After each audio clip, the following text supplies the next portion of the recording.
please welcome the undisputed heavyweight late-night topical comedy champion of the world, Mr. Ian Lee.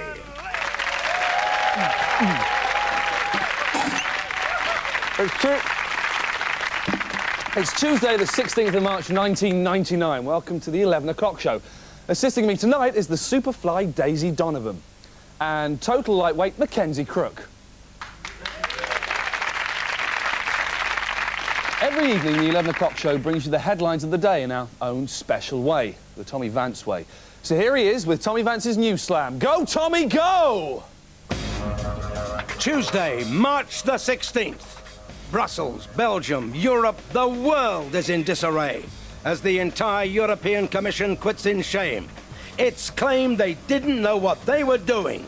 Bullshit! Of course they did. They were getting bucket loads for doing sod all. Ha! Nice one, Kinnock. You've done well for yourself, you useless Welsh tit. From resignations to calculations, and the government wants the country to be full of maths. Carol Vorderman's heading the campaign. Why? Because of her stunning arithmetic skills. They call her the new Stephen Hawking. But come on, she's got much better legs. From mathematical vixens to a great big Dixons. And Blue Water Shopping Centre opens in Kent. It's the biggest complex in Europe. It must be brilliant. It's got a Wallace. And enough parking for 80,000 pikeys. From a Jippo's day out to a snuffling snout, and wild boars are causing havoc in England's dales. This woman says they've been eating her lambs. Shut it, Larry. Pigs eat sheep. It's the law of the jungle. And Dorset.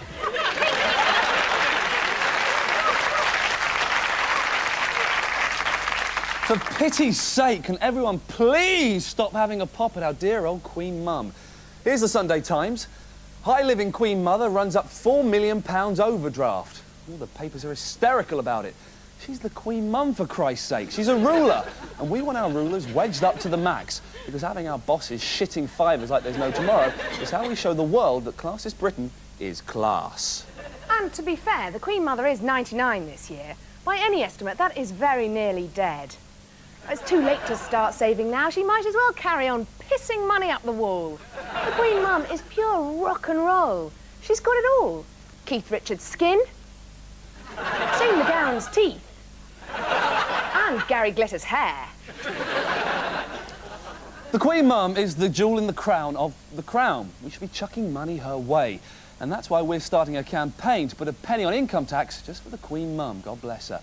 Just 1 penny of our money will give an old woman the will to live it up, however briefly. And our tax expert, Mackenzie Crook, explains. Right, let's make this simple. I'm the Queen Mum, and this is what I do to make us all look good. I've got these castles. I've got plenty of nags. And my radiators run on this.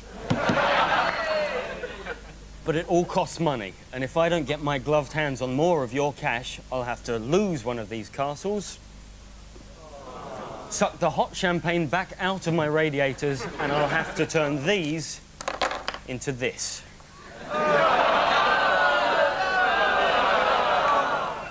Now, I'm an old woman. I have needs. It's up to you now.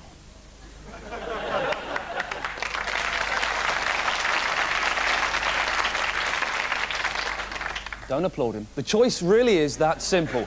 Come on, people of People's Britain. Between us, we can force Gordon Brown to put a penny on income tax for our dear old Queen Mum. After all, no one wants to see her ending up looking like this.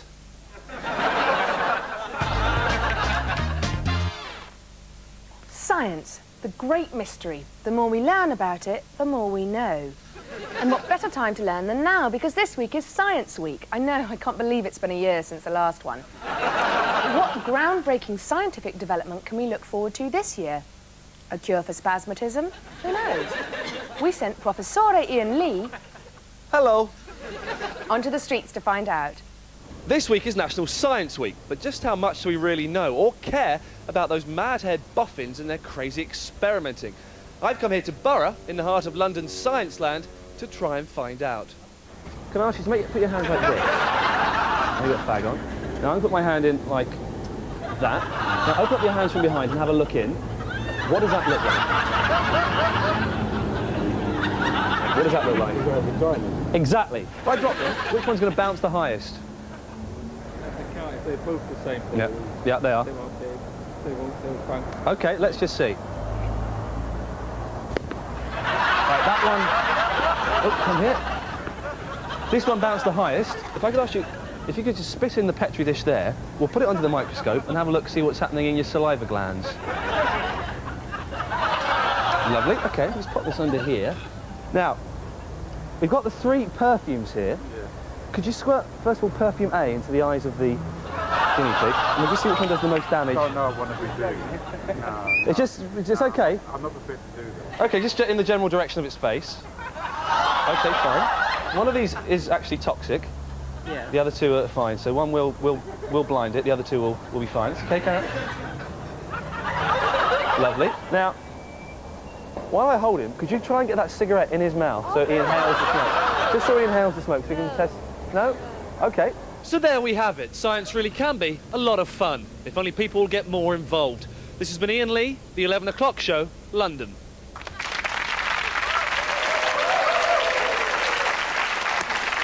Gotta say, that wasn't actual perfume you used there, that was guinea pig blinding spray, so that's that. Dan, what are you doing? I'm trying to do a show, mate. Sit down, why don't you? Make yourself home. What's that you're reading? Nothing. Give me that here. Just introduce, for anyone who doesn't know, this is Daniel Demetriou, and if you missed last week's show, he's the 11 O'Clock Show's genuine New Deal boy. Here are his documents if you don't believe us. Now, Daniel, in the middle of the show, I find you wandering on stage reading the Guardian media section. What have you done here? You've circled the Director General at the BBC job. Are you thinking of applying for this? Might be. But, Dan, you've only been on TV for 5 seconds. I've got your old CV here when you applied for this job. Let's let me look at your new one. Right. The only change you've made here is, in your interests and hobbies, added being a presenter on the telly. Now, it's all well and good, but I've got to say, it looks pretty good on paper, but do you think you really can handle the bureaucracy and red tape, which, after all, constitutes the fundamental raison d'etre of the Director General of the BBC as we leave the cosy confines of the Reithian notion of public service broadcasting behind us and head valiantly into the bright new digital age and the new millennium, facing up to the many challenges and opportunities in broadcasting and assessing the impact of multimedia in an already fragmented marketplace? Yeah, I'll give it a go. Fair enough, good luck. You can put my name down as a referee. Ladies and gentlemen, Daniel Demetriou, New Deal boy. Thanks, Sam. Cheers. We all love politics. It's how we make rules and start wars. But what about the politicians behind the politics? Well, I wouldn't know. Whenever I speak to them, I don't make any sense. Look.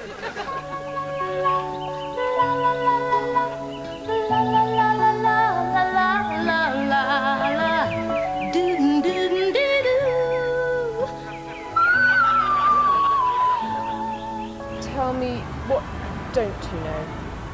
Don't I know? Far more than what I do know. Far more than what you do know. Exactly. What do you know? Well, I think was it Socrates who said that the wisest man is the man who knows that he knows nothing? I think so. Do you think as a politician you follow through? I certainly do. I have a sort of dog-eat streak. I mean, politics is a dirty game. Do you ever feel like, you know, you just want to fist someone? No. Really? No. Not one person? No. I suppose sometimes you must feel quite retiring. Is what we see the tortoise head emerging from the bottom row. You have to be careful of your personality in public life. I regard myself as a public servant trying to deliver a better society in the next millennium. If you're a servant, who's the king? The people. That is wonderful. I mean, I think life is all about building a row of bricks, and as you go through life, you carry on placing more bricks on that row. So there are organisations... How many bricks? The number I have in my mind is 10. Do you speak the language to shout the love? Do I speak the language to shout the which? Love. I think you speak a language, but you also have to show that you have the capacity not just to use words, but to deliver results. And do you have the capacity to use words? Is there a reason why the pain is in the word campaign? I like it, but it's not spelt the same way. Not really good at my spelling. Got a good lesson from Virginia. Sort of endlessly wasting time on debating points isn't really my style. No, and I suppose when the ant dances, the bowl almost laughs, doesn't it? It's like, you know, if you're... Your metaphors are wonderful. Oh, and thank you. I don't really think in those terms, but I appreciate your metaphors.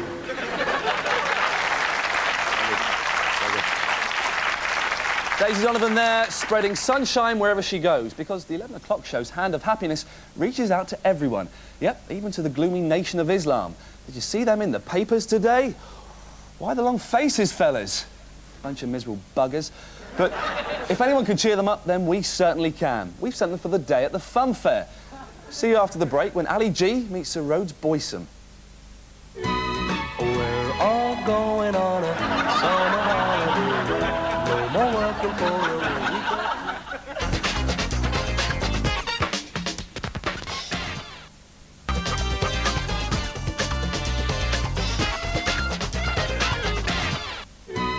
We're all going on a summer holiday. No more working for a weekend.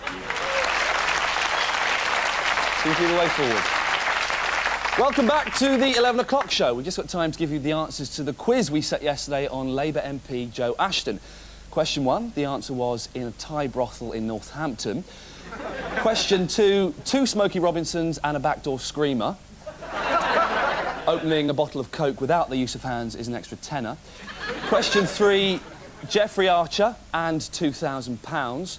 And finally, question 4 caught a lot of you out. The answer was not horizontal, but vertical, like British girls. Learn something new. This week's winner is Mr. Brooklyn Beckham. Congratulations, Brooklyn. You win 16 years of constant piss-taking from your peers, followed by a lifetime living in the shadow of your parents' great achievements. Well done, sir. Now, I've always envied women 2 things. Not those 2 things. The first has been conquered. Thanks to yoga, I can now suck my own plums quite easily. Yeah. And now, thanks to science, I can at last bear that child I've always wanted. The same paper also reports that women will soon be physically stronger and fitter than men. And an all-women team of astronauts are to be the first people on Mars. I've studied the facts. I've examined some women and I've come to this conclusion. Women are fleeing the Earth to set up an alternative world of their own on Mars.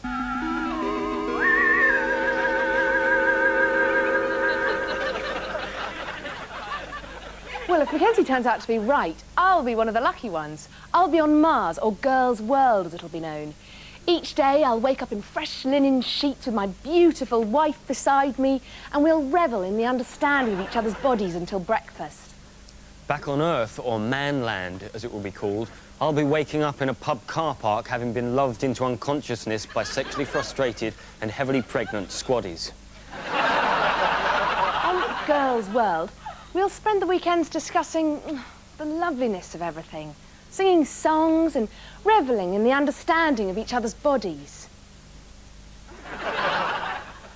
At weekends on Manland, men's sexual frustration will boil over.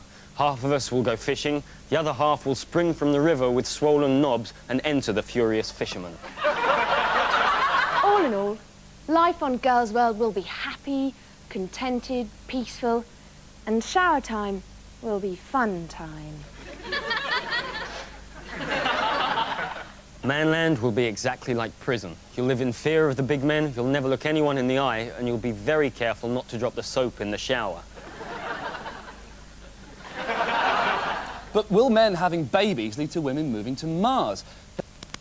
Please welcome today's guest, a pioneer of and one of the world's leading authorities on fertility treatment. From the London Fertility Centre, it's Professor Ian Kraft. Pleased to meet you. Sit down. Lovely. Just got to say, just thought this on my head. We're talking about space. Your last name's Kraft. Your middle name isn't Spacecraft, is it? Nope. OK. Now, is it true that you are one of the country's leading fertility specialists? Correct. Fantastic. Is it possible that in the future men will be able to give birth to babies? Theoretically, it might be possible, but it would be very, very dangerous and quite ludicrous. So, in a one-word answer, Well, yes. Exactly. That's right. And how likely, on a scale of 1 to 10, 1 being not at all, 10 being very, very definite, how likely is it that the man world, girls world scenario, those two crazy characters talked about, how likely is that to be? Very unlikely, 1 at the most. It's not going to happen at all. Not going to happen at all. That's great, ladies and gentlemen. Professor Ian Kraft, thanks a lot. Thank you. Thanks very much.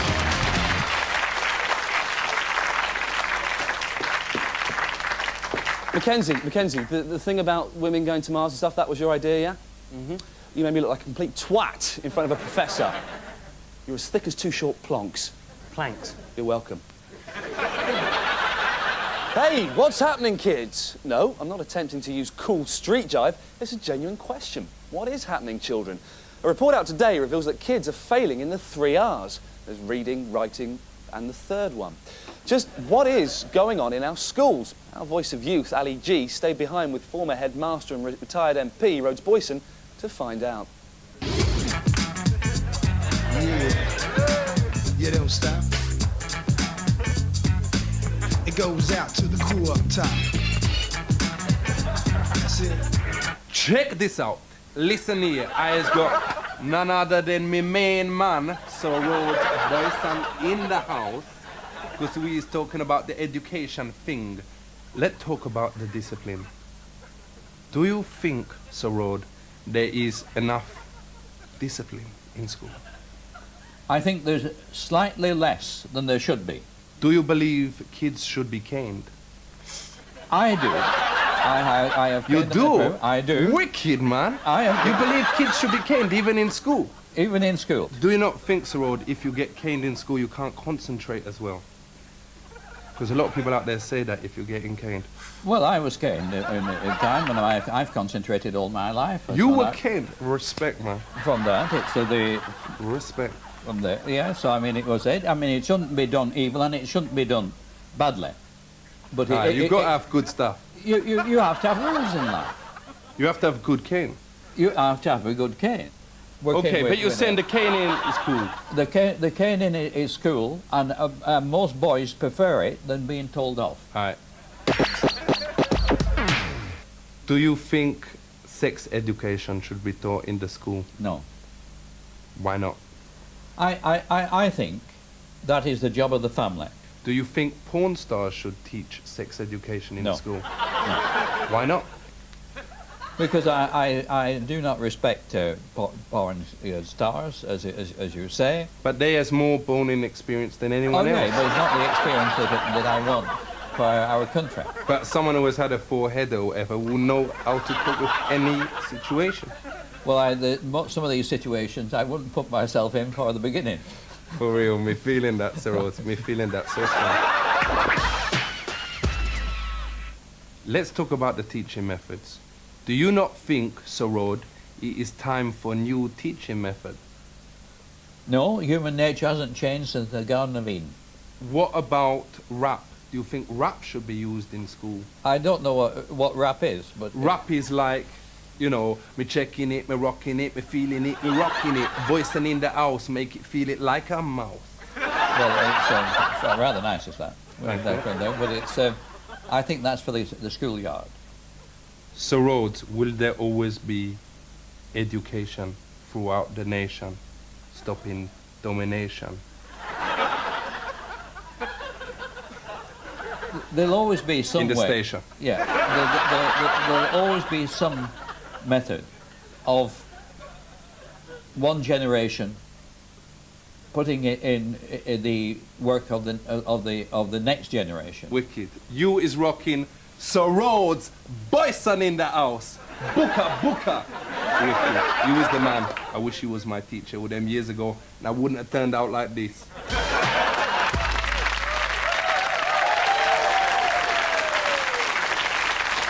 Today, catastrophe in Europe. It's a tale of corruption and cronyism. It's in all the papers, but are they giving us the whole story?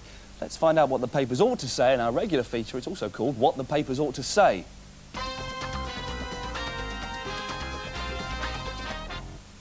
The Sun reports... The European Union was thrown into its biggest ever crisis early today when all 20 commissioners quit.